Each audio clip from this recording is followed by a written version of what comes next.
Thank you so much for staying with us, everyone. We've been talking this interview that we had with Mr. Femi Fani-Kayode about the charges. This is not the first time that you will have a case with the EFCC, but this time around, it has to do with some funds released for the election. Well, he's been explaining how much he got and what really happened. He spoke also about the issue of restructuring in Nigeria. His thoughts about perhaps returning to the APC. Well, your guess is as good as mine. Let's listen to this, all the parts of this interview with Mr. Femi Fani-Kayode. The Buhari that's president today was detained. He was locked up for 3 years, and he came back to be head of state. Not only that, Awolowo was jailed for 3 years. He came back to be leader of the Yorubas. Sir Ahmadu Bello was jailed for 3 months. He came back to become the leader of the North. The minute you start regretting actions for doing what you think is right, or the minute you start saying, I should never have done the right thing, then you're dead as a human being. Then you're no longer a man. Why would I regret? We fought a battle. Now, the culture here, which is very unlike me, because in many ways I don't think like that. I'm very un-Nigerian in many ways. But the culture here is this, that the minute you lose, you keep quiet. You say nothing, you do nothing, and the master, the almighty president or government has its way. No, I won't do that. I would continue to say what I feel needs to be said. I'll continue to criticize if I feel it's necessary. I'll continue to speak out. That's what leaders are meant to do. And I'm prepared to pay the price, whether it is life, my life being taken, whether it is being persecuted by the government, or whether it's being incarcerated. I'm prepared to pay any price for my country because the truth must stand. Dissent should be a blessing in a democratic setting. Do you still believe in Nigeria? That's a very good question, because when you look at, what's happening in this country, and by the way, let me say that during the course of the election, I said a lot of things, if you remember, and people, we interviewed a couple of times, and literally everything that I said would happen if the other side won is happening today. And it touches on the question you just asked, do we really have a country? Where you have a situation where it's very, very clear that there's an ethnic and religious agenda playing out in this country. Yes, nobody wants to say it. And that's one of the reasons why I'm being persecuted, because I say these things. There's an ethnic and religious agenda unfolding in this country. Your party, which you stood for, and which perhaps some of the stands that you had is giving you this kind of trouble that you're seeing today, is in crisis right now. Yes. Are you sticking with the party? But of course, the PDP is my party. I will never leave the party.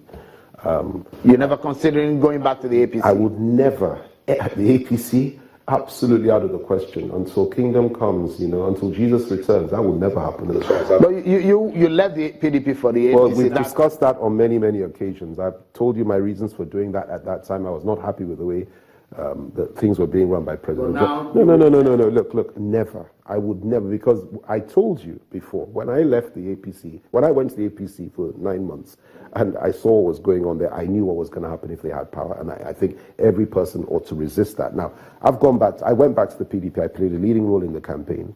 I'm very proud of the fact that compared to the present administration, the Jonathan administration did very, very well.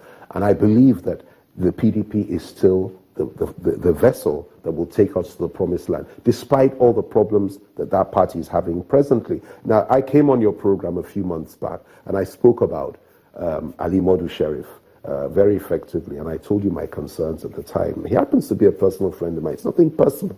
It's just that I disagreed with the fact of his choice.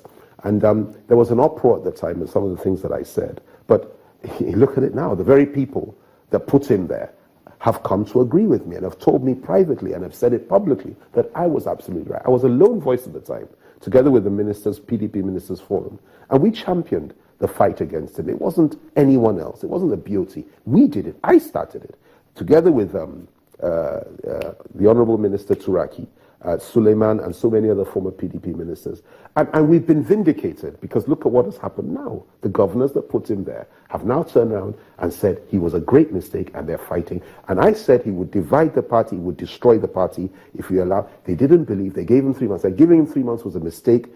They gave him 3 months. He has virtually destroyed the party. But I thank God that sanity has returned. The convention has dissolved the sheriff chairmanship and working committee, and now you have McAfee, a very level-headed, compassionate, decent man that is leading the party, together with a caretaker committee, which will now usher in a new convention. And let's hope after that, opposition can be provided, because we need to provide opposition to this government. What role will you be playing right now, politically? Well, let's see how things unfold, but I intend to be very relevant. I intend to continue to play politics. I intend to play a very critical role. I was proved right on the Buhari administration, that they would fail, and they have failed. I was proved right on the issue of Ali Modu Sheriff, that he would fail, and he has failed. I've been proved right on virtually everything I'm saying, and what I'm telling you is this, and this is what I would like you to hold in this interview, if nothing else, that if we're not careful, the very essence of our nationhood, coming back to the question you asked me earlier, is being questioned now. It's not a question of, God deliver Nigeria anymore, God bless Nigeria anymore. The question now is, should people begin to pray that God should break Nigeria? It's not a question of God deliver Nigeria anymore. The question that some are asking now is, should we be praying that God should break Nigeria? Should not just deliver Nigeria, but deliver us from Nigeria. Those are the thoughts of Mr. Femi Fani-Kayode.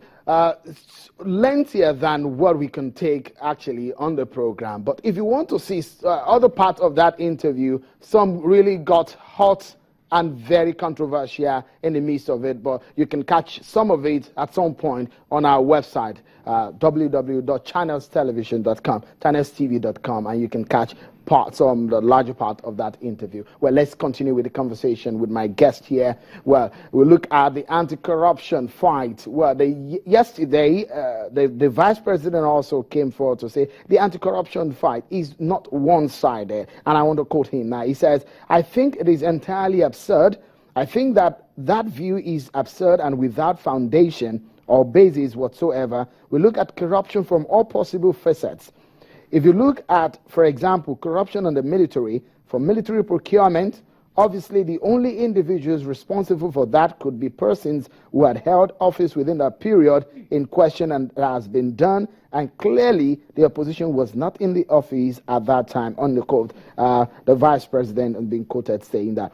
Well, let's get the conversation. Let's move forward now. Is the anti-corruption fight, is the government saying that it's not one-sided? The opposition feels it is one-sided. Well, Mr. Abdul Adetokunbo Mumuni is the executive director of SERAP.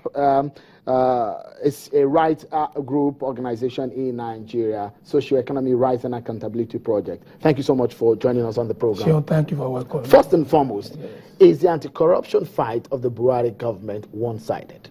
My sincere and clear opinion is that it is not. And you can say that without any without any contradiction, when any equivocation. You've written a lot of petitions. Yes. Your office has written a lot of, the SERAP has written a lot of petitions against the government, against the way and manner investigation and prosecutions have gone. Yes. And if you count 1, 2, 3, a lot of people have calculated and said 98% of the prosecution so far, or the investigations being done so far, are some of those who belong to the PDP, the opposition party. And you said it's not one-sided? Oh, let me tell you this. Within the last 16 years, who are the people that have been having the opportunity to occupy the offices, especially at the federal level? Definitely not members of the opposition. So the only place or way that we can start is looking at that direction. You will find a member of the APC there. But they had governments in the states. No. Now let me tell you. And there are petitions against some of these people. Yes. You see, there is no law that says if I want to start a war, I should be fighting the wars on all sides. Okay, just a pause. That's to be gradual. Just a pause, Mr. Amune. We'll go on a short break, and when we return, you hear more about this anti-corruption fight. SERAP has in fact taken some of these cases to the International Criminal Court. Why? Get those facts when we return. Stay with us.